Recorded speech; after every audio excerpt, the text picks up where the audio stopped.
This is the most devastating day in the history of Virginia Beach.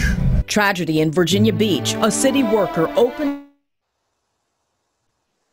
co-workers. We heard gunshots. We kept hearing gunshots and we kept hearing the cops saying, "Get down." Tonight, 11 families are dealing with an unimaginable reality. Now comes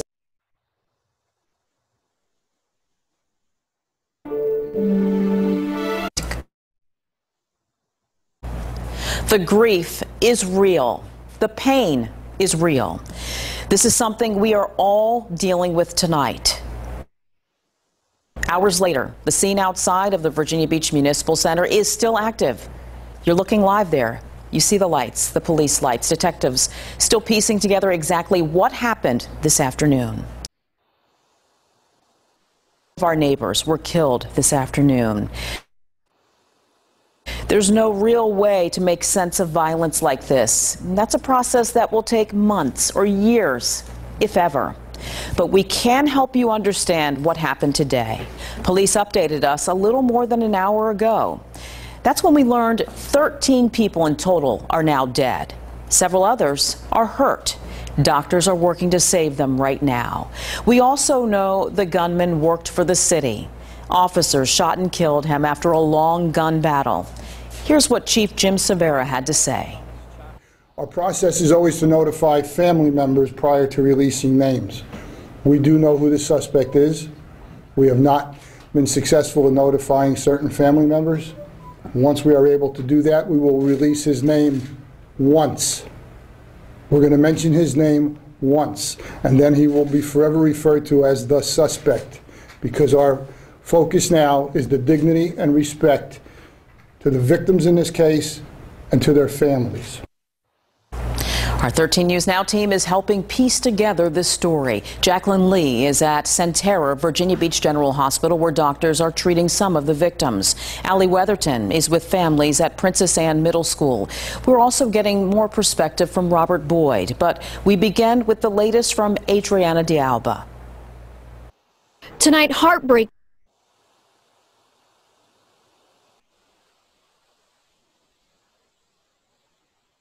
Hearts ache over the senseless violence that has been inflicted upon the Virginia Beach community.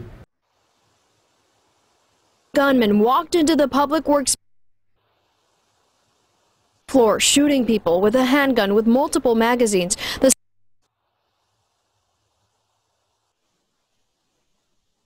who was saved by his vest. Police then killed the suspect, whom they have not named. We've learned the gunman was a longtime employee with the city's Public Works Department. Among the victims, neighbors, co-workers, and friends. Their lives are changed forever. The folks who work in that building, their lives are changed.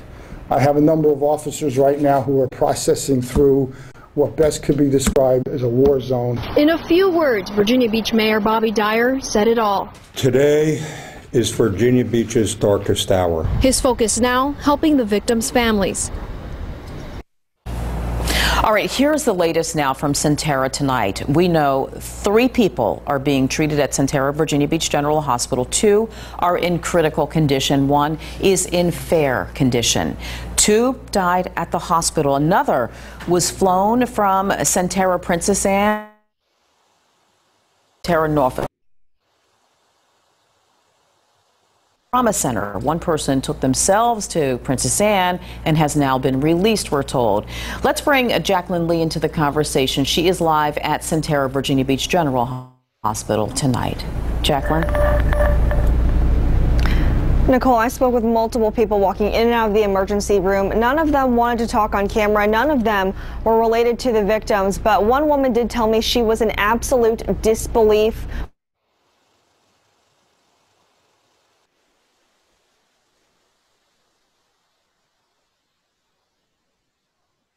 Right here in Virginia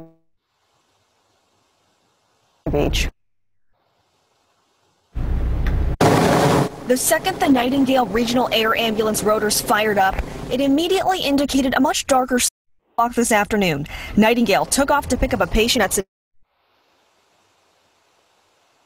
at victim's injuries.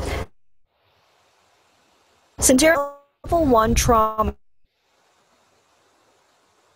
Center. Follow-on trauma center means the hospital is able to provide total care to every aspect of a patient's injuries. If a patient needs a high level of care like they would in this situation, that's where they'd need to go. Tonight, families are hoping and praying their loved ones pull through. An entire community behind them. And earlier today, a total of 6 people were taken to the hospital. 2 of them died right here at Centera Virginia Beach General Hospital. Live in Virginia Beach, Jacqueline Way, 13 News Now. Families and loved ones of employees who aren't hearing anything are being told to go to Princess Anne Middle School. Let's show you exactly where this is. Now, the GPS address is 2323 Holland Road, just off of Nimmo Parkway, not far from the Municipal Center. Allie Weatherton is live there tonight. Allie? Yeah, I am here at Princess Anne Middle School. I kind of want to show you what we're looking at right now. I've been here for several hours. The parking lot is still pretty full. A couple people have left, but all night families continue walking in and out of the school, and it's just heartbreaking to see and look at these families' faces. You can just tell how shocked they are. It's a place for families to take shelter and wait for answers. Some inside say they are ready to reunite with their loved ones, while others are holding out hope. I talked to a few people who didn't want to go on camera, but say they are having a very hard time processing what happened this afternoon. A man who came to the middle school to find his wife says they had a date night planned tonight for the Patriotic Festival. Another woman says she was picking up her daughter from work who was in Building 1. She was told to hide under her desk and take shelter. That mom waited for her daughter, and she heard gunshots, and she also saw a victim running out of the building. She told me she told the victim that she was a nurse and that she could help him, but says by that time, police already showed up. Now, this is a very sensitive scene, so I am standing back from where we are here at Princess Anne Middle School just to allow families to have their space and grieve. So if they do want to come talk to us, I am standing here, but I am not really asking people as many questions so they can just have time to be with their families. Back to you guys. Allie, thank you. We do have a breaking update to the story right now. 2 law enforcement sources tell ABC News the suspect is 40-year-old Dwayne Craddock, a longtime city employee, a current city employee. Remember, Police Chief Jim Severa said they would identify him by name once, and from then on, only call him the suspect.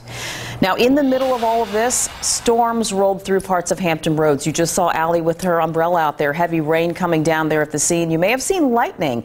This is a live look over downtown Norfolk, and here's where things stand tonight. Powerful storms are still rolling through the region, so let's head over to the expert now, meteorologist Evan Stewart, tracking where those storms are headed next. That's right, Nicole. The good news is that the threat for severe weather is now over, although we have a flood advisory for parts of northeastern North Carolina because of some of the heavy rain that's been falling across the part of the Tar Heel State a little bit earlier.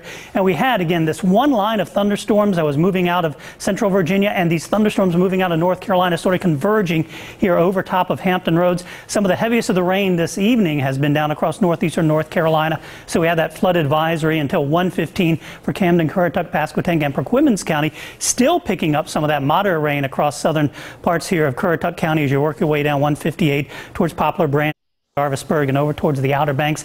And that rain continues back towards Elizabeth City and Weeksville, starts to finally taper off towards Nixonton, and still some big thunderstorms moving through the Pamlico Sound right now, just south of Roanoke Island and Manteo. We've got some heavy rain right around Oregon Inlet and point southward down the Cape Hatteras National Seashore. So we look at that other line, still some moderate to heavy rain across southern parts of Isle of Wight County from Walters up towards Windsor, Boaz, and that continues on up towards Chuckatuck, moving into western Suffolk right now around Bennett Creek, Bartlett, right around the James River Bridge. Again, everything continues to work its way off towards the east. The rain starts to taper off a little bit as we work our way up the peninsula. And here's the reason: we had this upper level low pressure spinning around as it made its way closer to the coastline. We saw that humidity start to help build up those thunderstorms. But again, the good news is things will be winding down here over the next couple of hours. So as we get into tomorrow morning, looking at a couple of showers, partly cloudy skies, could be an isolated shower as we go into the afternoon. High temperatures though only around 80 degrees. We are looking at some warmer weather for Sunday and then some nice weather to start the work week, and I'll have that 7-day forecast in a few minutes. You know, the weather really fits the day that we've had here. We are staying on top of the air to bring you the latest on the tragedy in Virginia Beach. There is still a lot of unraveling in this still breaking story. We know there's a lot on your feeds tonight. We are sorting through all of this when we return.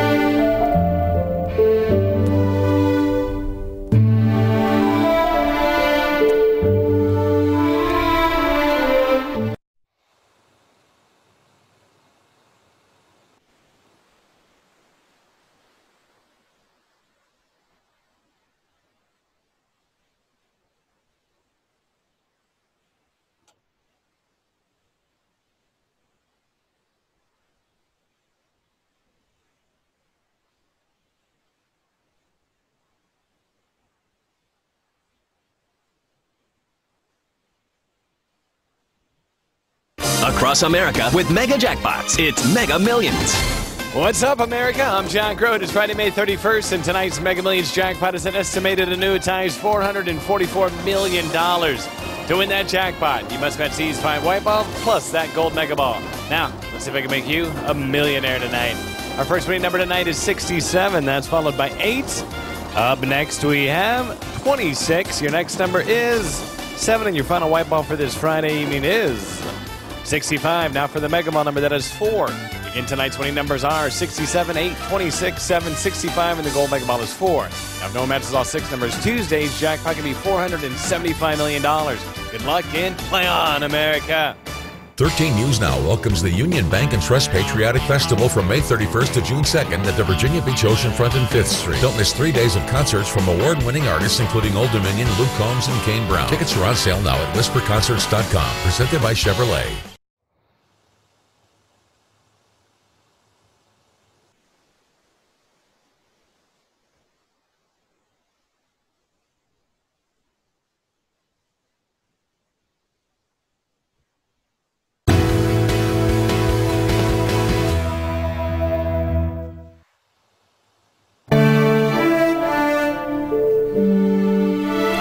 Back live at the Virginia Beach Municipal Center.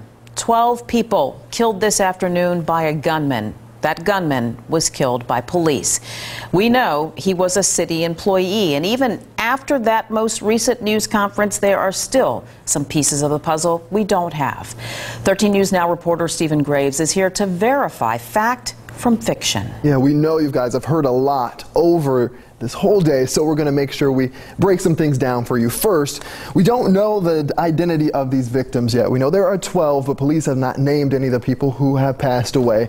Standard procedure in Virginia Beach is to withhold on that until 24 hours after they've notified the victim's family to release that person's name. And we also don't know whether that procedure will be true for now, given the circumstances of this mass shooting. Now, second, a motive. We do not have a clear motive as to why this gunman committed this crime and killed 12 people. We know he's a current city employee, you heard that before, but we, like I said, do not know what motivated him to do this. And finally, let's set the record straight on this. There were rumors floating around earlier that there may have been a second shooter, and we know that is not true. We continue to work our sources in the newsroom and bring you the latest on what we have. Nicole? All right, Stephen, thank you. Tonight we are getting an idea of the moments inside the Municipal Center when those shots rang out. 13 News Now reporter Robert Boyd spoke to a survivor. We heard some interviews earlier tonight from people who were just shocked. This happened inside where they worked. And Robert is here now to tell us how this all happened. Robert?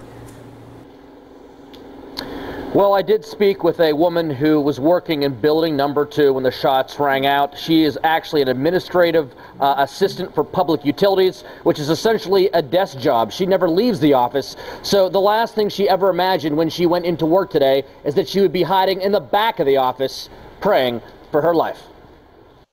We just heard that there was an active shooter, and we just barricaded ourselves in offices.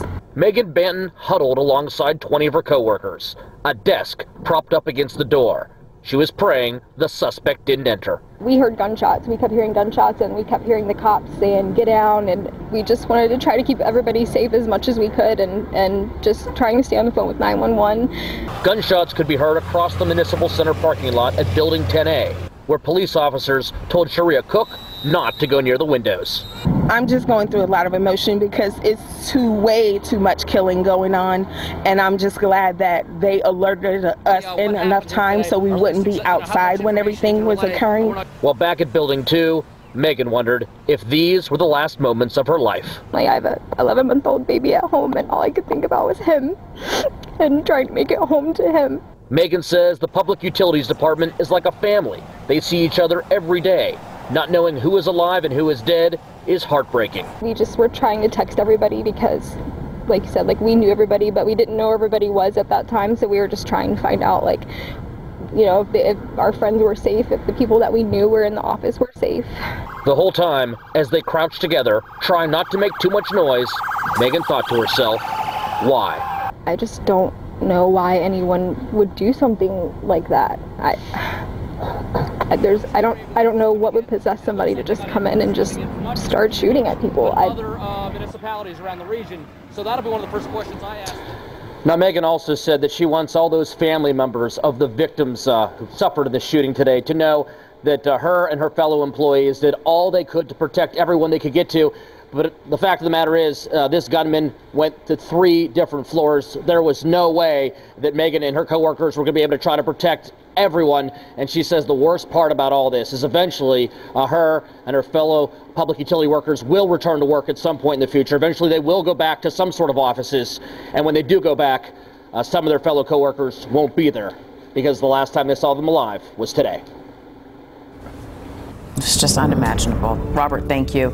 Okay, we're going to break away from our continuing coverage on the tragedy in Virginia Beach to bring you an update on severe weather moving through. Take a look here. There's a severe thunderstorm watch that expired at the top of the hour, and Evan's been busy tracking this line of storms all evening long. Wow, as I said earlier, this weather really reflects the kind of day that this has turned out to be for us here in Hampton Roads. Right, absolutely. Some very strong thunderstorms moved through Hampton Roads. At one point, we had hail almost 3 inches in diameter. Wow. Lots of reports of some cars and homes damaged down through parts of Hertford County around Murfreesboro with some of those thunderstorms. Still tracking some heavy rain, and we have a flood advisory also across northeastern North Carolina as we go through the overnight. That is in effect until 1:15. Taking a look at the radar, the good news, no more severe weather, but we are still dealing with some of the effects of some of that heavy rain, as I mentioned. Here's a loop of the past several hours, and as we talked about at the top of the broadcast, how we have that one line that was moving here from central Virginia back into Hampton Roads, and the second area that was coming up out of North Carolina, sort of putting that squeeze on us. Again, the good news is that we're not looking at any more severe weather, but we still have that flood advisory in effect until 1:15 for Camden, Currituck, Pasquotank, and Perquimans counties, with some of that heaviest of the rain right now from Barco down towards Poplar Branch and through Currituck County right along 158. A lot of folks who travel that road going down to the Outer Banks very familiar with that. As you go through Grandy and areas around Jarvisburg and Old and Mamie and Spot and places like that. Starts to let up a little bit as we work our way towards the west around Nixonton, just south of Elizabeth City. So that's some good news, as with the rain stopping, it allows some of that standing water to start to drain off. Still some heavy rain moving through parts of the Pamlico Sound, especially making its way off towards Buxton and Hatteras. But we still have that heavy rain right along the Outer Banks of Dare County as well, stretching from Oregon Inlet right down Highway 12 and the Cape Hatteras National Seashore down towards Rodanthe, Waves, and Salvo, and then starts to lighten up as you make your way down towards the Cape. Looking back off towards the north and west, we still have that heavy rain as well. This is southern Isle of Wight County right in here, from Windsor over towards Boaz and Carsville and Walters, and then it really starts to pick up as we work our way. Here's downtown Suffolk and Kings Fork as you make your way around the bypass, Elephants Fork, and some really heavy rain right now around Crittenden Road over towards Bartlett. That continues right up the James River Bridge through parts of Newport News. The good news is the rain is starting to lighten up as you work your way along 64 up towards Grove and then eventually up towards Williamsburg. But again, a lot of rain out there. And we had those storm reports that were coming in, some very big thunderstorms that made their way through eastern North Carolina. These are all the storm reports, hail and trees down, but I really wanted to focus in on Murfreesboro and Hertford County, where we had that report of almost 3-inch hail, 2.75 inches. That was just around 7 o'clock, 6:58, reports of multiple cars and homes with broken windows due to that large hail. And here's what the radar looked like at 6:58. We were tracking it, and we had some of those brighter colors, those whites and the dark pinks right there over Murfreesboro. And that's the same storm that worked its way up across the state line into areas around Franklin. We had 1 3/4 inch hail covering the ground in Franklin, and just north of the city in Hunterdale, 1 3/4 inch hail that was reported by social media, and we had 1.5 inch hail reported along 58 by state police. So again, a lot of strong thunderstorms that work their way in. There's that low pressure that I was talking about working its way in, producing all of that heavy rain across coastal Virginia and North Carolina. Notice that back edge working its way through. So the good news is a lot of this heavier rain will be out of here in the next couple of hours. Here's Futurecast at midnight, still showing some of that rain here through Hampton Roads, winds out of the southeast, eventually switching around towards the north. We have a cold front that's moving in, and that's what will help drop temperatures a bit as we go through the day on Saturday. Around 6 a.m. looking at cloudy skies, there could be an isolated shower or two in a few spots, and through the day I think the vast majority of the morning and even into the afternoon will be dry. Temperatures in the low 80s. So we get into the afternoon, there could be a pop-up shower or a thunderstorm in a few spots, maybe about a 20 to 30% chance of rain into Saturday afternoon. Saturday night, skies start to clear out, looking like a very pleasant evening with mainly clear skies, but notice the winds start to switch back around towards the south. That's a warmer direction for us, so those temperatures will warm up a bit as we go through the day on Sunday. Starting off Sunday, 6 a.m., looking at mainly clear skies, but as we get into the day and those southwest winds bring in a little more heat and a little more humidity, we'll start to see a few clouds popping up, maybe a couple of isolated showers or thunderstorms. Notice temperatures by Sunday afternoon back up into the upper 80s. And then late Sunday night, another cold front will come in, and that'll give us another chance for some evening showers and storms. But what it will do is drop temperatures significantly as we get into the day on Monday and Tuesday, looking at a lot of sunshine as we start the week. Right now we have cloudy skies. We've got the rain as we look over downtown Norfolk. Temperature 73 degrees. Winds are calm. Humidity at 90%. So a little bit of patchy fog will be possible as we go through the overnight as well. 66 in Williamsburg, 68 West Point, Chesapeake 67 in Elizabeth City, 65 in Currituck, and 71 degrees in Melfa on the eastern shore. So storms will be ending, some clearing late, 69 degrees for your overnight low, northerly winds at around 5 to 10 miles per hour. And tomorrow, partly sunny skies, shower or a thunderstorm in a few spots. Again, about a 20 to maybe a 30% chance of rain. Winds coming out of the northeast at 5 to 10 miles per hour. High temperature of 82. Skies will clear out tomorrow night, looking at seasonable temperatures, 68 degrees, but the winds will start to switch back around towards the south, and that'll bring in that warmer air on Sunday. 88 degrees, partly sunny skies. A few of those afternoon thunderstorms. That's with that next cold front that'll come in. And finally, scour out the clouds, scour out the rain, and we'll start the week with a lot of sunshine. Only 76 degrees. Our normal high is 79, or by then it will be 80 degrees. So looking at below normal temperatures as we start the week. 77 on Tuesday. By Wednesday, Thursday, and Friday, we crank up the heat once again. And with the increasing heat and humidity, we also have an increasing chance for some isolated scattered showers and thunderstorms as we end the week.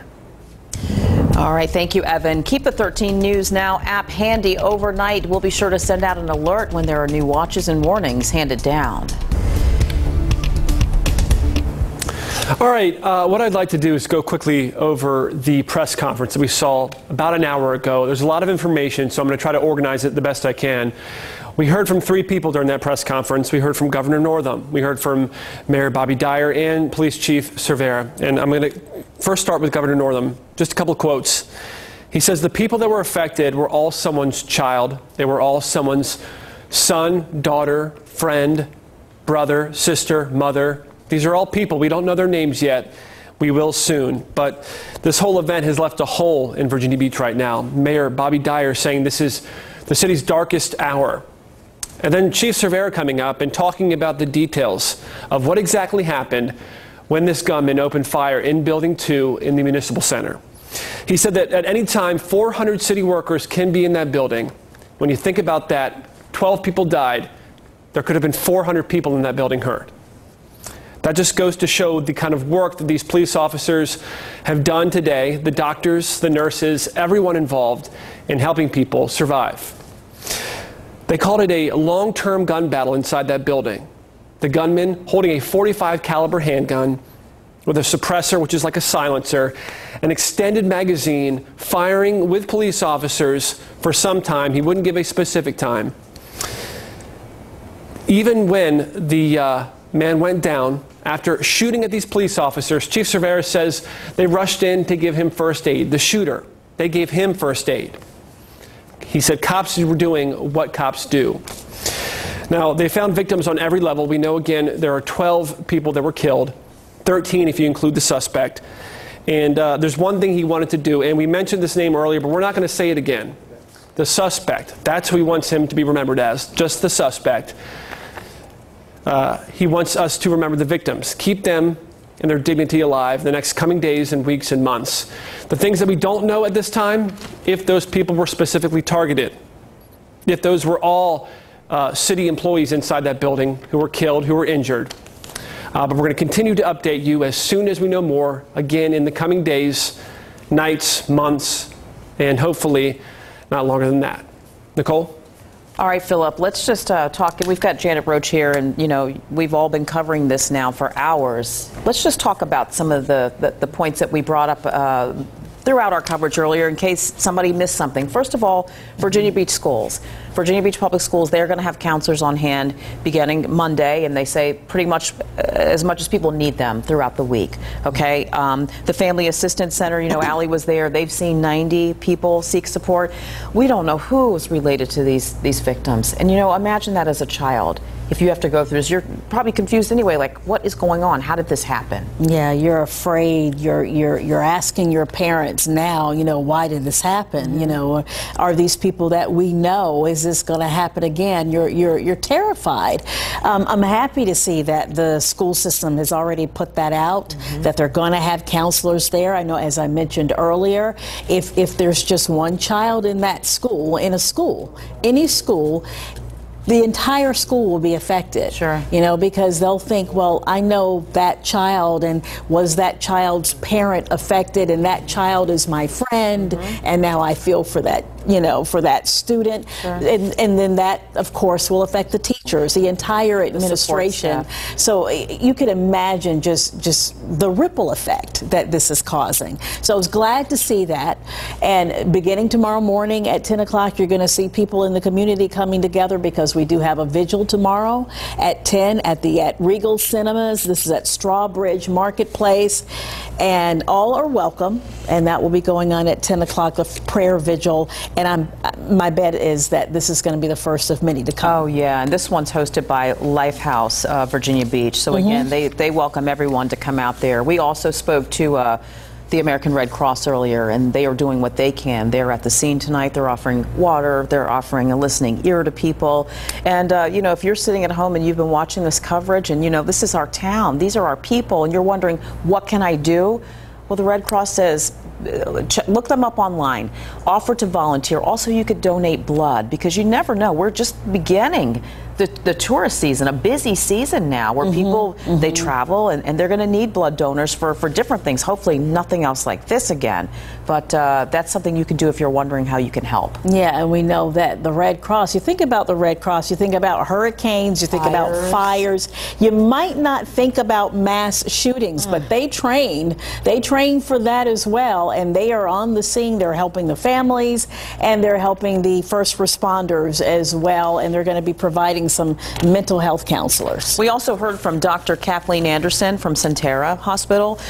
She says, you know, she kind of gave us some inside a look how they prepare. Mm-hmm. So they were told to expect a patient surge when this happened, you know, mass casualties. So they called in their backups. That meant extra surgeons and specialists and nurses, you know, whoever would tend to the folks who have injuries, and they all came in to help treat the victims. So we cannot get specific about the patient injuries, but we did get that little nugget from Dr. Kathleen Anderson from Centera. Let's go back over to Philip right now. Yeah, lots of tweets, guys. We've been seeing them all night. We wanted to show you again, though, the local love from other cities in Hampton Roads, starting with Newport News Police. Virginia Beach, our hearts are broken. We send you our love and prayers, and our thoughts remain with everyone affected by today's tragedy. Hashtag love for VB. The city of Norfolk extending our prayers and deepest sympathies to our City of Virginia Beach colleagues and friends. And finally, the city of Hampton, our hearts go out to everyone in Virginia Beach today. And that's sort of the sentiment, you know, that we've been seeing all day. An outpouring of love from everyone in Hampton Roads. It's just been incredible. Absolutely incredible. And we want to remind you that Daybreak will be on at 5 o'clock in the morning as we continue our coverage and just begin to process the next step. We're going to wake up tomorrow morning and we're going to realize that this is not a bad dream. That it's reality, and then now comes the process of trying to heal and what that involves, and just how folks need to kind of rally around each other. Hug your kids, tell your family that you love them, because you just never know. Offer some support, a listening ear, a hug, a kind word.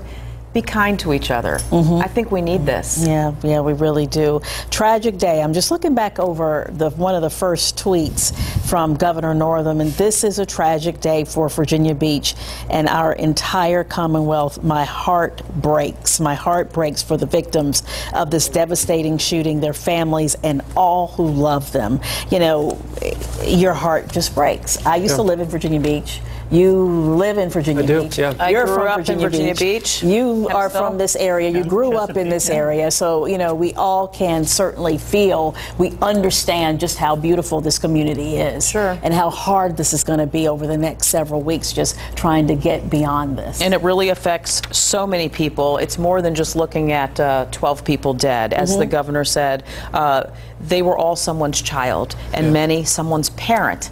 And just simply heading into a summer weekend. Right. It's Friday. And I think we all know somebody who, works there at City Hall, maybe as a paramedic, in the fire department, police officer in Virginia Beach. So I think everybody in Hampton Roads is touched by this. Yeah, and they're still working right now. And we talked to the spokesperson for Virginia Beach Public Works on the air shortly after this started. Right, and here's part of that interview. Right before y'all called, I was told by my boss one of my coworkers was shot. I don't know the condition because we got cut off. I know they've got lockdown in all the buildings here, including Building 1, which is next door, which is City Hall. I work in Building 2. Fortunately, I just left to run down the street for a meeting, and my daughter, who works in Building 1, called me, just delirious, going, "Are you okay?" And I said, "Yeah, why shouldn't I be?" And she told me, and then I got a call from the police communications team, so I hauled freight down here and just pulled up in front of the building.